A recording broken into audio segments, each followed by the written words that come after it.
I want us to listen to Ndegwa confirming to William Ruto that is going to become one-term president. And they are going to defeat him with almost 10 million votes. This news is a very sad news. And State House is now in panic. Before I proceed, let's watch and listen to whatever Ndegwa is confirming to the whole country that Ruto will become one-term president. Huyu jamaa, huyu Kasongo, huyu Ruto, huyu na nataka uhakikishe na uweke hii katika karakana zako za kumbukumbu. Sure. Tutamshinda na zaidi ya milioni 13. Spectacular failure kwa kura. Na tunataka kumwambia hivi. Kwa sababu wewe Kasongo tutakushinda.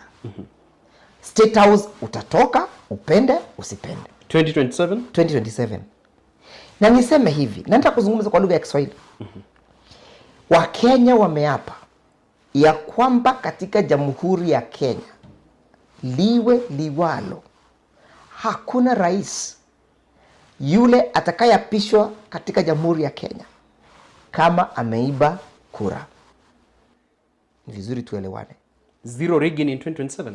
There is no president who is going to be sworn in this country if your victory is questionable.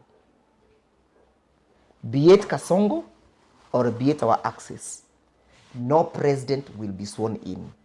If the votes, the manner in which you claim to have garnered those votes is questionable, has been disputed. The Gen Zs have spoken and they are out there and they'll be out to guard our votes. And not just the Gen Zs, every Kenyans. Now Kenyans have realized the importance of an election. Before I carry on, ladies and gentlemen, pleasure to meet you once again. Thank you so much for your great support always in this channel, because if it was not your support, then this channel could have not reached where it is as of now. Thank you so much, ladies and gentlemen. And if you're watching for the first time, having interest to proceed with this kind of political discussion, I request you kindly do me a favor, take a once again, click that notification bell and subscribe to our YouTube channel. Like my videos, watch, share, and give us your opinion. Let's dig deep into this. Ladies and gentlemen, there's one thing I have observed. William Ruto is having a long way to go. The mistake which he did is to impeach Rigathi Gachagua.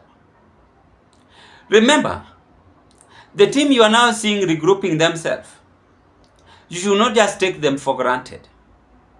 They are going to be powerful in some months ahead of 2027 election. And the mistake which Ruto is going to do is to align himself with Raila Odinga. Raila Odinga have lost ground because he disappointed many of his supporters. Even today, if you go to Kisumu, they might not vote Ruto easily. Kenyans are still having that pain. They demonstrated their feeling to the head of state. But unfortunately, they were tear gas, some were killed, some were arrested, illegal arrest. The government of Kenya uses forces. The BBC also exposed it. And their efforts still not being taken for granted. For a serious note, sorry. But the government of Kenya decided to remain silent and take their effort for granted. So that is why I believe in whatever Paul Ndegwa is saying is very much right and is so much key, confirming to William Ruto that he is going to be defeated with over 10 million votes. And he must prepare for that. It is not going to be Rigathi Gachagua alone. Kalonzo Musyoka, I know Kamba people might not be easy to vote for William Ruto. Central Kenya is going to be blocked. Western, people like Mudavadi, people like Wetangula, if Ruto is still dreaming of them, ni ngumu sana. Saa hii angefaa kimbilie watu like Natembea, Peter Salasi. Those people who always go to Western day in, day out. Wewe umewahi ona hata Wetangula anaenda huko campaign. Wao ni relaxed, wana receive pesa. Ukienda Kisumu pia mambo itabadilika. Siaya, Vilorengo anachukua mambo si rahisi. Pia anasukuma Ruto kwa kona. So Ruto ataremain tu na Sugoi Eldoret. Eldoret pia kuna ukabila, kuna makabila. Sudi atampigia obvious. Lakini wengi, they might not vote for him easily. Mombasa pia ni tofauti. Nyamira Matiang'i ndio huyu ashachukua yote. So where will Ruto get those millions of votes?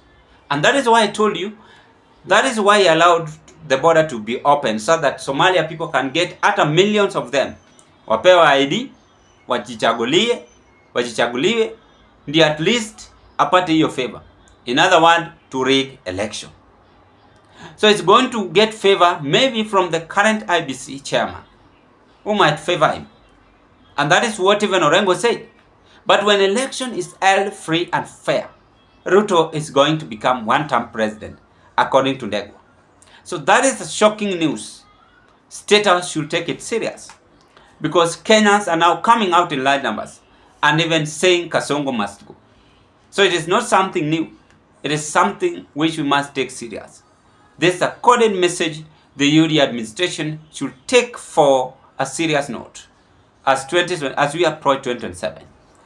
Drop your opinion, ladies and gentlemen, as Ruto 2027 presidential election is now making him to have a sleepless night. I rest my case at this point, and I wish you all the best. Thank you, and bye-bye.